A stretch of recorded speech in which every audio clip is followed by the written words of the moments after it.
Hey guys, welcome back to my YouTube channel. How's everyone doing? I hope you guys are fantastic. As you saw from the title, today I just want to quickly talk about what I've learned in regrowing my channel.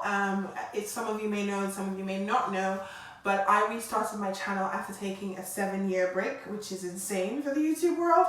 So I'm basically a new YouTuber. I'm a baby YouTuber. I'm starting all over again. I'm a small YouTuber, whatever name you want to give small YouTubers.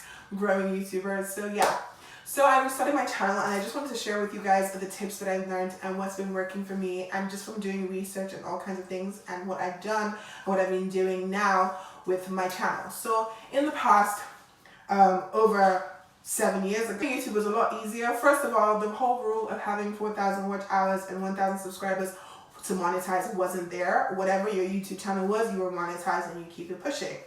Things were a little bit easier. Even producing content, there wasn't a lot of rules. Like right now, there's so many rules to be a YouTuber these days. From the new Child Act that they've just added, there's so many things now, so it's a little more complicated as opposed to back then when it was much easier and YouTube was like a free world to just express yourself. So now, with being back in YouTube, these are the things that I've learned and what I feel like is working for me. And if you want to start a YouTube channel, what could probably work for you as well. I just have my phone handy with all the notes so that I can tell you guys exactly where I'm at. So here we go.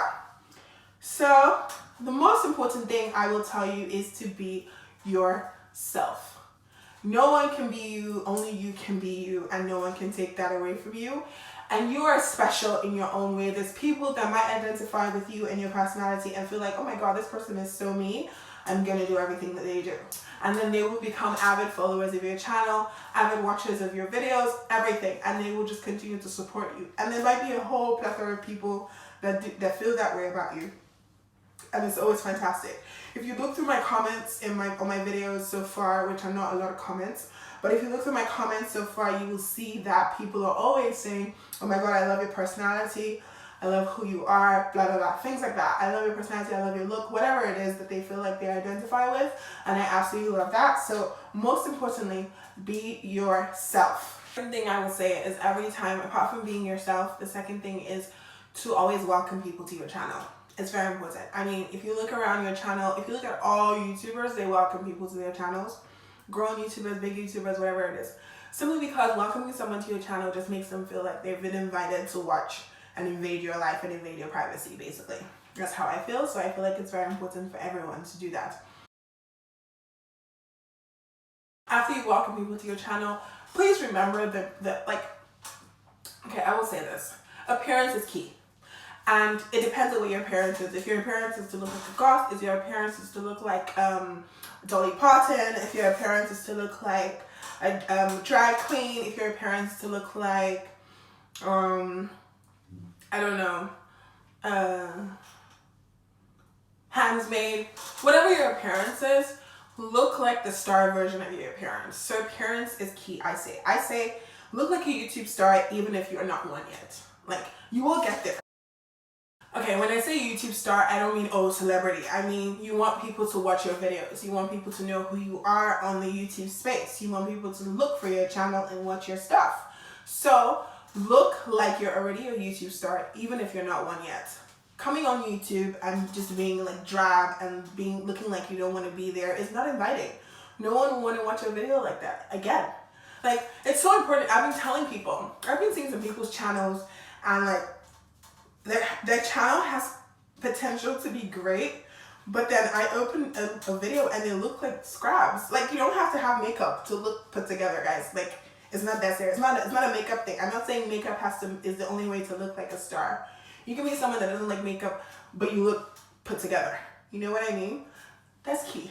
It's very important to look like you're already a YouTube star, even if you're not a YouTube star yet. Okay.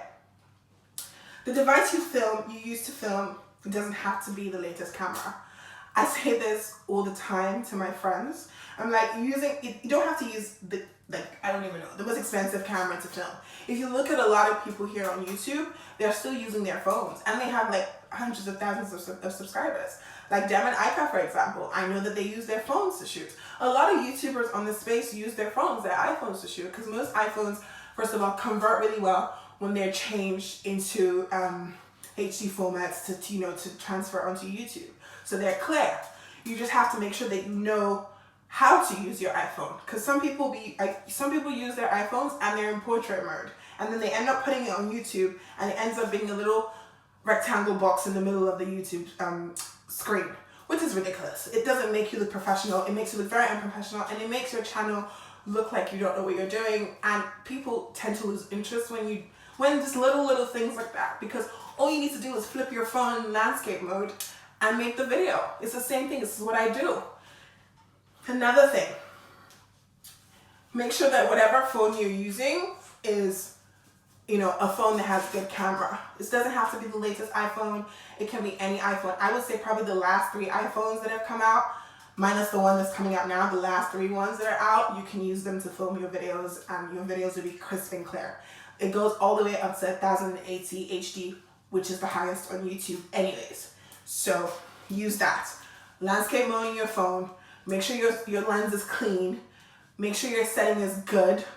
Make sure everything is good. And another pro that I will say about using your iPhone is that, for example, let's say I film in this room where I'm filming right now and the lighting is shot. When I'm done with filming, I can edit the video. I can edit the color of the video. I can make video brighter, add more exposure, saturation, vibrance, whatever it is I want to add to the video, black point in case I'm wearing something see-through I want it to cover. Whatever it is that you want to do, you can do on your iPhone. And there's a ton of apps these days that you can use to edit things within a video on your iPhone before you send it to your laptop and then send it over to YouTube. So there's so many things that you do. So a lot of us do many different steps to editing. I use iMovie, but sometimes I've started to use Adobe as well. So it really just depends. Adobe is the Photoshop app. So it really just depends on what you want to do and what type of quality you're using. Also, if you're using Final Cut Pro, for example, if you have the money and you're using Final Cut Pro or Final Cut Pro X, whatever it is, you can also buy the apps that help you to edit videos. So for example, if you did makeup and your makeup is looking blotchy, you can get the app, and the app will smoothen out everything for you and make you look like you just did your makeup and you pulled out of the makeup artist's room or whatever it is. So there's perks to using an iPhone, guys. That's why a lot of people are very happy to just do their videos on their iPhone, because it makes editing, I don't want to say simpler, but it makes editing a little easier for you. It's a little less stress because it's on your phone. You can cut and do whatever you need to do with it and then send it over to your laptop. Do whatever editing you need to do there. Maybe. So, I'm hot there. So, be nice. Pity me. Do me well. And click the subscribe button. Thank you. Add memes, add sounds, or whatever it is, and then send it off to YouTube. So, the phone. Now, okay, let me give you an example of using a front camera versus a back camera. The back camera is a camera you use to take pictures of people. So the front camera generally is not as clear as the back camera. It's just what it is. I don't know why iPhones or whoever it is, all the different phone companies, I don't know what it is that they just can't seem to get the same quality of camera on the front and the back. If you think it's not really true, check my first video on this channel, my YouTube channel. My very first video that I shot was on my front camera. When I said, oh, I'm back, whatever, was on my front camera. I put it in the screen right here. Was on my front camera, and it was not as clear. Like, it couldn't even get to 1080. I think it stopped at 750, so it was not as clear at all, and that's because that's the front camera. So your best bet, if you want your videos to look crisp, professional, all that good stuff, use your back camera. Okay, so we have that. Can we keep it going? Can we move on? The next thing I'll tell you that I feel like is important is aesthetic.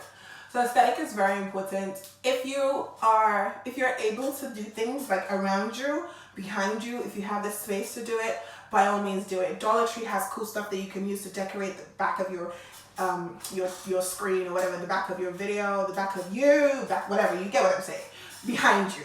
Things that will make your video just look more exciting. Nothing too busy, a little nice clean aesthetic, but you can get items that you can put around on the wall, whatever it is. And it makes such a huge difference. Dollar Tree has a lot of cool stuff that you can get, I promise you. If you're like me, for example, and maybe you're in an apartment that's not as big, or you're in between apartments trying to move to a new place, then I would say stick to a white wall. A white wall. A white wall makes all the difference in my opinion, because I feel like if you look at my last video, for example, the video where I was talking about how I was dating a gay guy. If you look at that video, you'll see that I did it in front of like a tan wall, and I was wearing yellow. For some reason, I had to do a lot of editing to make that video, to make myself pop in that video, just simply because the wall was just so tan, and it was such a dark color that it didn't help the look of my video and the feel of my video, just plain. So I had to do a lot of color correcting to make it look even like that. And even then, I wasn't even as happy with the appearance. However, the message I was passing through needed to be said, so I passed it through anyways. Oh my God. Have you clicked the subscribe button? Please hit the subscribe button. Thank you. Yeah, so white wall works perfectly as far as I'm concerned. It just gives it a clean look. It makes you look serious. It makes you look like you know what you're doing. And anything you wear will pop out of the white. You will pop out of the white if you're dark skin, light skin, white, whatever it is. Whatever skin tone that you feel like you are, if you feel like you're pale, whatever it is, you will pop out of a white background. It's just what it is. Unless you're using something in your house, whatever it is. That's why people say, oh, YouTubers look white. It's just because it's a cleaner aesthetic. It's just clean. It just makes things look very profesh. Profesh? All right. I need to stop. But yeah, so I would say use a white background if you can. If you have a white background, like I said in my previous video, I feel like I said, well, in this video, yeah, my previous video, in the video, the CMOS update, or the hypothyroidism update, I did say that this is the only room in this, my friend's house, that has white walls. So, and it's not a big room. It really is a very hot room, if I'm being honest. But I rack it out and I stick it out simply because I feel like it's the best aesthetic for my channel. So here we are. Okay. Another thing that I've learned, consistency is key, guys. Like, I don't know what it is about consistency, but if you use your brain, you will figure it out. Basically, the idea behind consistency is if you constantly put out videos for people to watch, new people, old YouTubers, new YouTubers, whatever it is, for people to watch, and they like these videos, and you're constantly putting out videos, they will share these videos with their friends. They're bound to. It's inevitable. You know, oh, see what this video's talking about, whatever it is. And just like that, because you're consistent, that friend might decide, oh, she posted this one the other day, let me watch. Next thing, let me subscribe. You know, things like that. It's just like a rolling effect. And also with the YouTube algorithm, when you constantly are posting videos, they're like, okay, this person is serious. Let's push this person's content and let's see if people pick it up. Let's push this person's content and let's see if people pick it up. So YouTube will go according to what your people are watching. So if your people are watching your video, the YouTube algorithm will pick it up. And if they feel like you're a consistent channel, if you're someone that just posts a video once in 10 years, that video will roast in your channel. But if you're consistent, YouTube is like, okay, it's almost like YouTube is trying to reward you for your hard work. So they will push your content to the front just so that people can see it, and then it will help that people pick it up. And then the more people pick up your video, like click on your video, the more YouTube will push it. So if your video just goes with the wind and no one clicks on it, they will just push it in the back burner. But the more people click on your videos, the more they will push the YouTube, the more they will push the videos. It's just the YouTube algorithm. It's a crazy thing, but it is what it is. That is why your thumbnail is so crucial. Oh my God, before we go into thumbnails, I would say 2 to 3 times a week. However, because we all know that life gets in the way, I would say minimum 2 videos a week. Minimum. Because you might have a life, you have other things you're trying to do. YouTube is not the only thing you're trying to do with your life. That's fine. But your minimum post per week should be 2 videos at the least. People will tell you the minimum video should be 3 posts at the week. But I know that sometimes I don't even do 3 posts in a week. I do 2 at the minimum. Let's imagine I do 2 videos in a week. I don't do 3 videos. So the videos are, you know, videos, the people are watching, they're enjoying whatever. And then YouTube decides to push it. And then my thumbnail isn't great. My thumbnail isn't like a, I don't want to say, see what I'm saying about this room being hot? My thumbnail isn't great. Let's say my thumbnail is something that doesn't say anything about the video. You can't see what the words say. My title is whack. Nothing. why will anyone click on the video?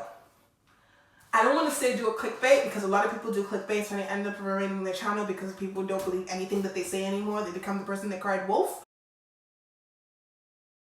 However, put something in make sure your thumbnail has something to do with your video. For example, in my last video, well, in 2 videos ago, or even my last video, in my hypothyroidism update video, my thumbnail, you could see vitamins, sea moss, and a pill bottle spilled out next to me. What could that be? Could it be that she's overdosing with drugs? Could it be that she's taking too many medications? Could it be that she's taking a lot of vitamins? What could that mean? You know, but you'll be like, what is this? And you'll click on it because it says hypothyroidism. You'll click on it and you're like, what does hypothyroidism have to do with all these medications? And then you find out, oh, she's taking a ton of vitamins and she's been taking a ton of medication. Why? Because she has hypothyroidism. But that thumbnail draws you in. That thumbnail is like, hey, click on me, click on me, click on me. And then the title says, hypothyroidism update, CMOS, vitamins, and the rest. So basically, I'm here telling you what you're looking at in case the picture is drawing you in and you're not still sure, is I'm giving you a hypothyroidism update. Hypothyroidism update about what? I've had hypothyroidism for over a year. So that's what I'm telling you. So your title and your thumbnail are so important, you guys. Oh my God, so important. And now I feel like I'm shouting at you guys, so let's go to the next topic. So rather, let's go to the next point that I feel like is essential. Obviously, I said thumbnail is crucial and the title is essential. I would also say for titles, I found that the big YouTubers, don't quote me, but based on my research and what I'm doing and what's working for me, big YouTubers use caps. I don't know what that is. There might be some hidden thing about it. Maybe YouTube algorithm picks up caps videos, who knows? But for titles, I use all caps from beginning to end. So I would suggest doing that as well because it's worked for me and I've noticed a lot of big YouTubers doing it as well. For whatever reason, it's probably working for everyone, so just do that. I mean, there's no harm in doing it, honestly, right? Okay. Another point I would say is do something that is your own. So figure out what it is that you feel like makes you you and what it is that you feel like you can identify with, and always put it in every video that you post. For example, in front of most of my videos, probably all of them, I say probably out of 100%, probably 80% of my videos have a verse in front of them. Why? I'm a Christian girl, I'm a child of God, and I want to spread the word any way that I can. Even if it's to the odd 500 or less people that watch my videos, or the odd 1,000, 3,000, just really depends on the video, that watch my channel and they see a verse in the front, whether or not they're Christians, they'll read it, you know, they'll read it and they'll keep going. Because the average view of most of my videos on my channel is pretty high. So I know that they've seen that verse in the front, you know, so I identify with that, so that's my thing. However, if you feel like a verse is your thing, add a verse to your channel. If you feel like singing is your thing in the front of your channel, add singing in the front of your channel. If you feel like you want to do a collage, so people do collages. Hey, welcome, woo, woo, woo, woo. People like Patricia has a collage, I think, in the beginning of her videos. Whatever it is that you feel like works for you, do that. Whether or not I decide to add a collage somewhere down the line in my videos, I will always have a verse in the front of my video. It's just what it is. A verse, verse of the day, whatever it is, I will always have a verse in the beginning of my videos. Unless I feel like the video might be inappropriate for a verse, I might not put it. I think I didn't put one in front of my dating a gay guy video, just simply because I didn't want it to seem like I was trying to contradict the person, or I was trying to make the person feel bad, or I'm saying the person's not a Christian. Whatever it was, I just didn't want any of that, so I didn't put that in front of the video. However, if you look through my videos, there's always a verse. So figure out what's your thing and what you identify with and roll with it. Add it to every video that you post. Whatever you feel like is like, hey, this is me. Hey, I'm Taje. Put it in front of the video. The rule of thumb is the first 3 seconds of your video are important. However, for someone like me, the Bible verse is my first 3 seconds. I'm not gonna change that because I feel like, oh, if it doesn't catch them in the first 3 seconds because the Bible verse is there, then it's not gonna catch them. That's fine. They're not supposed to be my audience, and that's completely fine. You do you, I do me. You know, we keep it pushing. However, if they relate to the Bible verse, if they don't relate to the Bible verse, whatever it is, if they feel like they're going to keep watching, that's great.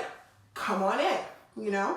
And then I go on to usually, I will catch you in the first, I usually will catch you in the first 10 seconds. I usually add a clip from the video, like a juicy part of the video. I will add it to the beginning of the video after my verse before I say, hey, welcome to, so that you already know, ooh, there's a juicy part coming. Where's that? Where's that? So some people will scroll through and not find it and end up having to watch a whole video to find the juicy part. But I always make sure that it's a really juicy part. And then I put it in the front.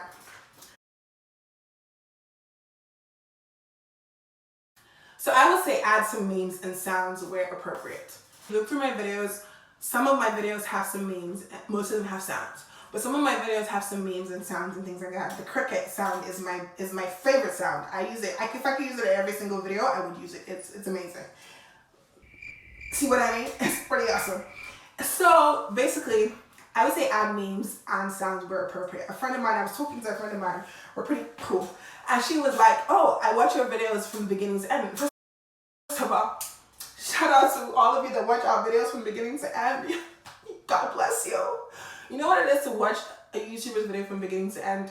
It makes our heart smile because most people don't, you know, and that makes your watch rate low or whatever. So those of you that watch my videos from beginning to end, God bless you. So anyways, she was like, yeah, she watches my videos from beginning to end and she'll be going about her day listening to what I'm saying. And then when there's silence, like a little silent bit, she knows there's a meme. So she'll rush to see what the meme is. And she says she absolutely loves my memes in my videos, that they're always so epic and they always work with the video somehow. So just that statement made my heart smile. Me so happy because it just goes to show there's probably other people like her that think the same thing, you know, that feel that, you know, just putting those memes in between the videos make the video even more interesting and make the video even more exciting. And it makes me feel like my editing didn't go to waste because it takes a lot to cut some clips and be putting videos, you put in edits, putting memes, that makes sense, you know? So yeah, it's very crucial. It's very nice to know that people appreciate my editing, my memes, and my sounds that I put within my videos. So I would say, I would recommend putting memes and sounds within your videos because they're fun. They make the video even more interesting. They make people more intrigued. They want to see when the next meme is coming. They want to see what you're doing next. You know what I'm saying? So it helps your video not be just boring piece to camera morning till night. You know what I mean? So yeah. Memes and sounds, girls and boys. Memes and sounds. Okay. Be open about your YouTube goals and milestones. This one I'm still getting a hang of simply because I don't necessarily say what I'm trying to achieve within my videos. However, I do put it in my description box, always. It's in every single description box from beginning to end. I always say the same thing. Road to, oh, I need to change. It was road to 500 subbies, but now I'm getting road to 1,000 subbies, things like that. So I'm always saying it within my description box, if people read the description box, but I don't necessarily say it in my videos, simply because I feel like it's not a video like this where I'm talking about my channel and my growth, you know? Simply, I'm just talking, you know, about other things and I don't feel like it's appropriate. If you feel like a channel is about that, then feel free to say it in every single video. Works for you. I always find that transparency and telling people your goals and milestones always helps people to want to support you. So maybe I should start saying it more in my videos. So at the moment, I'm on a road to 1,000 subscribers. We're just about to hit 500. Probably in the next few days we'll hit 500, and then we're gonna hit 1,000 subscribers. I'm really excited about that. So yeah, go on ahead and hit that subscribe button. Help your girl get there. I really appreciate it. Thank you. Interesting topics about your life or about the world in general. Sometimes you might feel like you don't know what topic to do. You don't know what to talk about on your YouTube channel. You don't know what to, you know, do on your YouTube channel, whatever it is, because you're not sure what your channel is about or whatever it is. If you feel like your channel is about lifestyle, you might feel like you don't know what topic to do. Now, here's where I come in. I will say, talk about an anecdote from your life. An anecdote from your life is always a juicy story, especially if you have like a life that has like interesting things that have happened. For example, me dating a gay guy, for example. So whatever you feel like is juicy in your life, people want to hear. People be nosy, okay? People are quite nosy, so they want to know what, you know, they will gladly click on that because it's interesting. We do the same. I do the same thing. We all do the same thing. Whatever video you see that is like click something, they're talking about something that has to do with their life, that's a juicy story, you click on that and you want to watch it. You might not even have ever seen the person's channel in your life, but just that knowing that that video is there is interesting to you, and you click on it and you watch it and you're hooked. And that might be a way to draw in other subscribers. So, talk about your life. Your life is a juicy anecdote. People don't want to know about what you're talking about. I don't know, Emily, whatever did something. That's not their business. They want to know what you're talking about happened in your life. If Emily did something to you that caused things to change, then you can talk about it. Another thing that you could also do is you could talk about the world in general. For example, the pandemic that we're in. There's so many crazy things going on. You can give tips about how to survive in the pandemic. You know, things, outreach, things to do. Like, for example, I have some videos about the pandemic, things to do in a pandemic, and I also have things to do for F1 students. How the government is trying to help F1 students, for example. So, help people find resources, educate people. Those are things that people are interested in the YouTube space. People are interested in the YouTube world. So, share your knowledge, okay? The things that people want to know, and they will draw into your channel, and you gain more subscribers. You gain more subscribers, you gain more friends, you gain more friends, you gain more family. I call everyone all my subscribers the Taje fam. Anything that you want to do with your YouTube channel can be achieved if you just follow these tips that I've shared with you, because so far so good for me. I'm basically a small YouTuber again, so I'm starting all over and everything seems to be going okay. So far so good. YouTube sometimes just promotes videos randomly. Only recently did it promote my CMOS video that I did probably a month ago. So just keep going. Woo! I lost the nail. So just keep going, and you know, you just never know which video is gonna give you your 4,000 watch hours and which video is gonna give you 1,000 subscribers. You just never know. So you just have to keep going. You might end up doing, I have a feeling, you know, if you calculate the hours, the watch time per video, then you will, what's the word? If you calculate your view per video, it's supposed to give you an average of how long it'll take you to get to 4,000 hours. However, what happens for most people is one video does so well and blows up that it ends up being the video that gives them all the subscribers needed and all the watch hours needed, and ends up being the video that puts you on the YouTube map. So just keep going. We got this. All of us, you and me, we got this. If you made it to the end of the video, thank you so much for watching. I can't believe you made it this far. Thank you, thank you, thank you. Please hit the like button, the subscribe button, and leave a comment down below. I really would appreciate it if you do. Thank you so much for watching. I will catch you in my next video. Catch you in my next video. Ciao.